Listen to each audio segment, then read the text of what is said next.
Yeah, I mean, it's changed a lot. I mean, I didn't think Canada was this bad.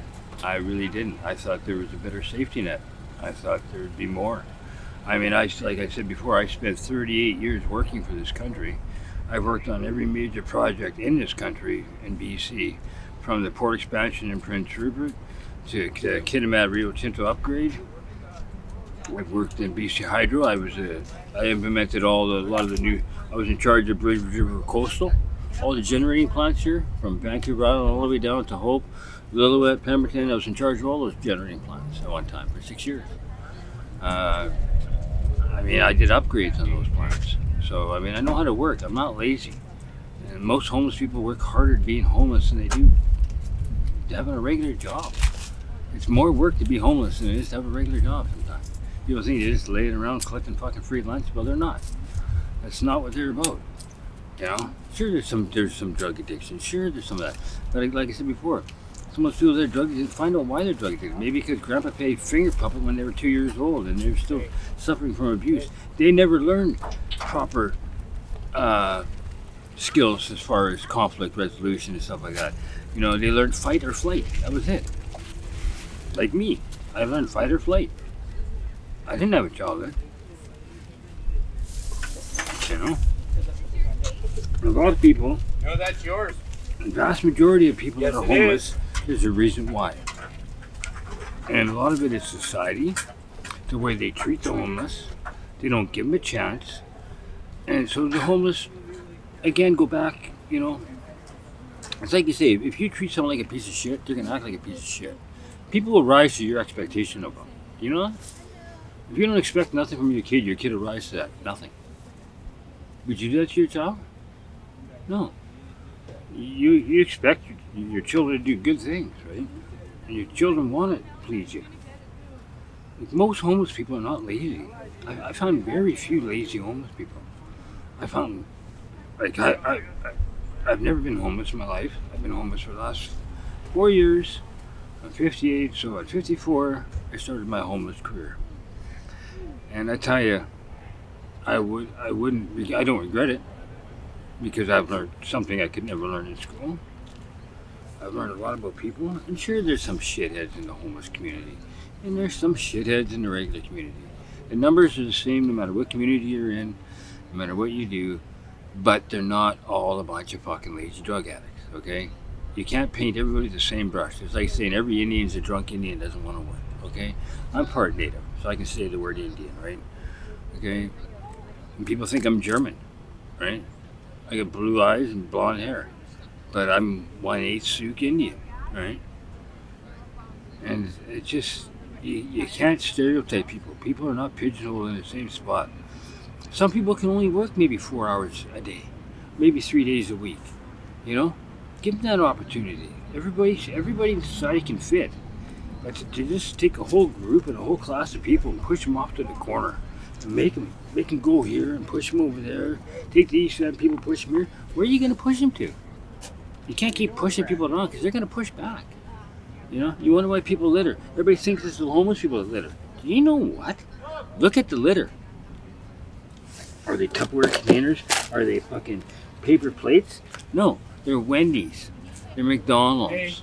They're stuff like that. I've seen regular people dropping off garbage by homeless camps. Driving down from their subdivisions at 2 a.m. in the morning dropping garbage off. You know why? Because it's the homeless people doing it, right? No. You would be amazed at what goes on at nighttime. There's people that rove around the streets hunting homeless people now. They're called homeless hunters. You ever heard of them? It's a game. It's a game now. You know, you can be put on a list where they kill you. They get paid to kill you if you're homeless. Yeah. That's a real thing. It's a real thing. It's not funny.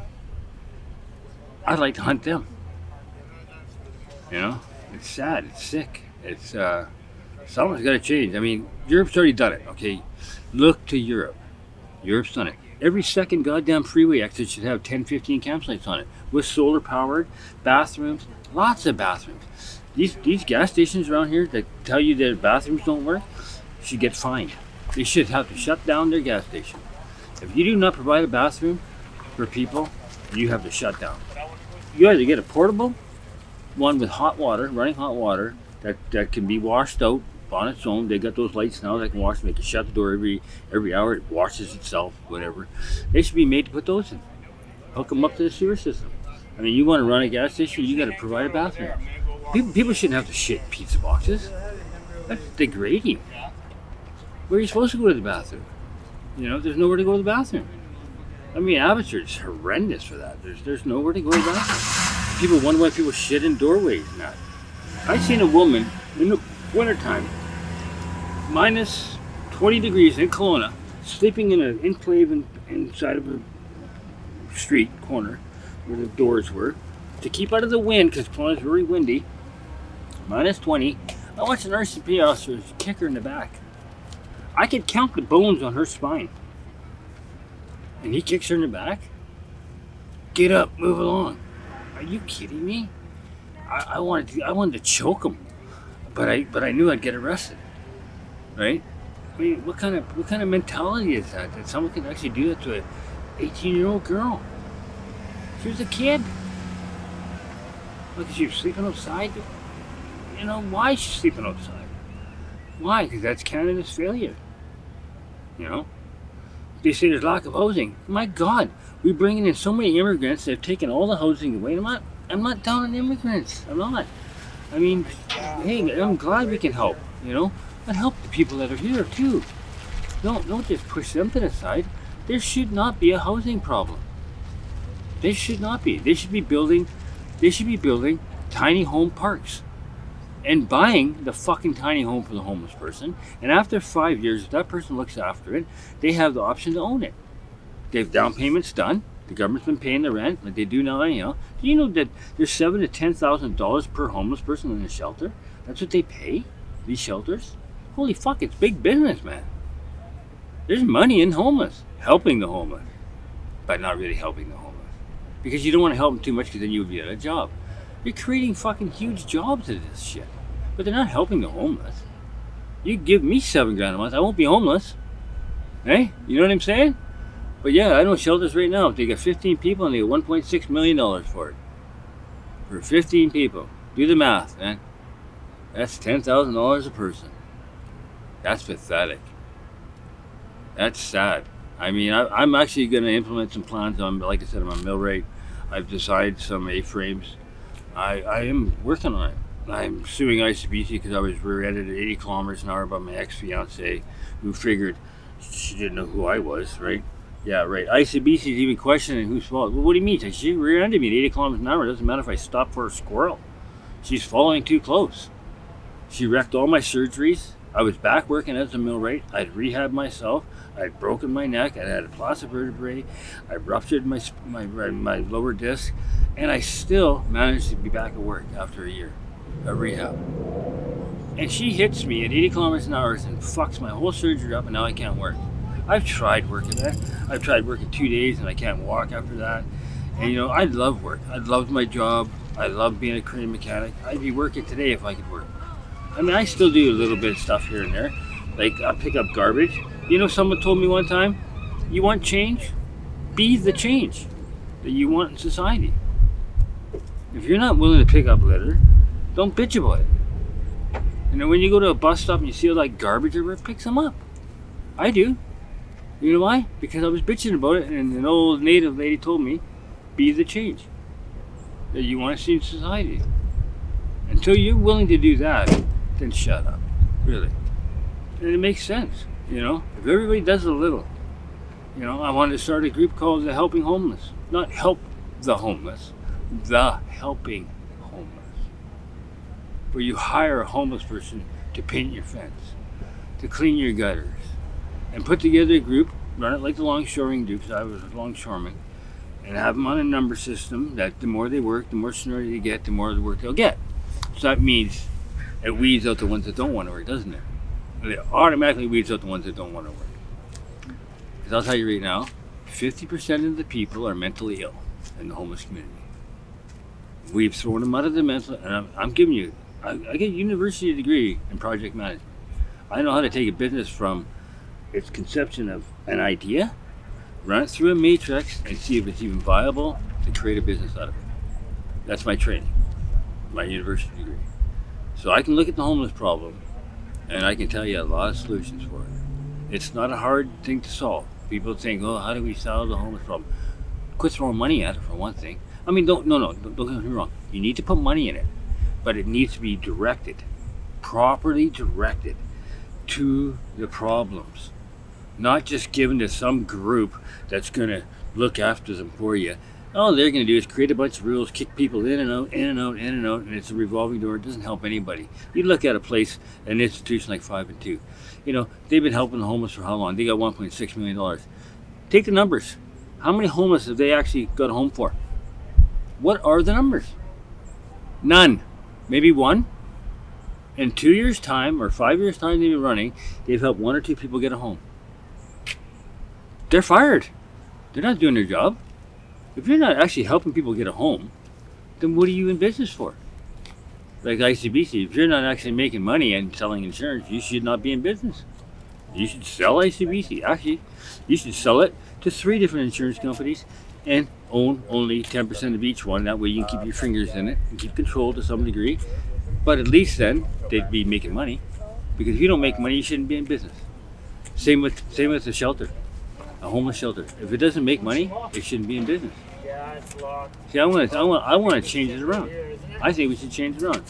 Create a shelter that makes money. What a concept. Have a shelter that's self-reliant, self-sufficient, and makes money. How do you think they could do that?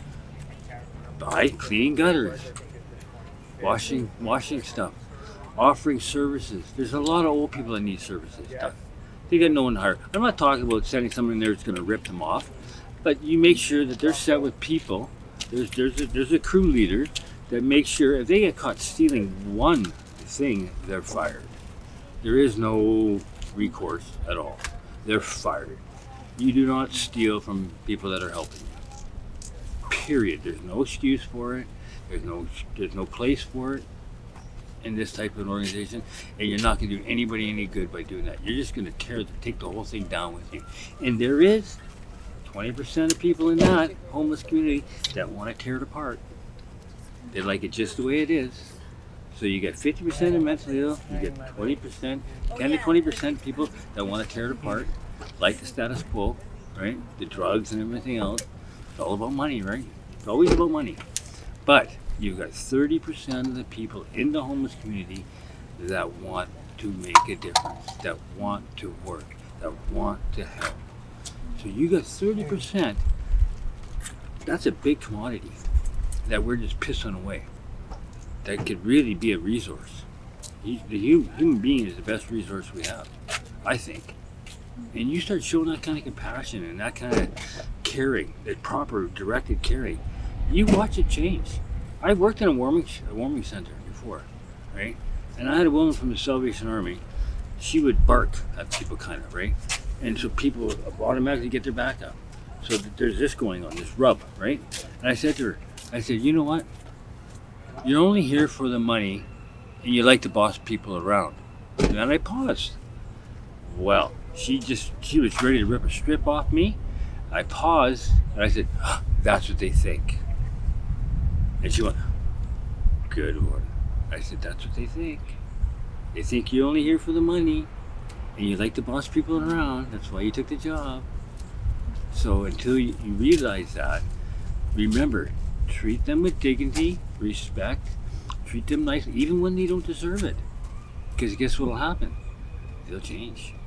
They'll see, well, she's not here just for the money. And they're going to test you. They're going to poke at you and see if you're for real, right? But after a while, they'll realize you're here for the right reason. And they'll stop testing you. Next thing you know, they'll be picking up after themselves. They won't throw garbage right in front of you after you fed them and disrespect you that way. You know, you'll notice that they'll start caring as much as you do.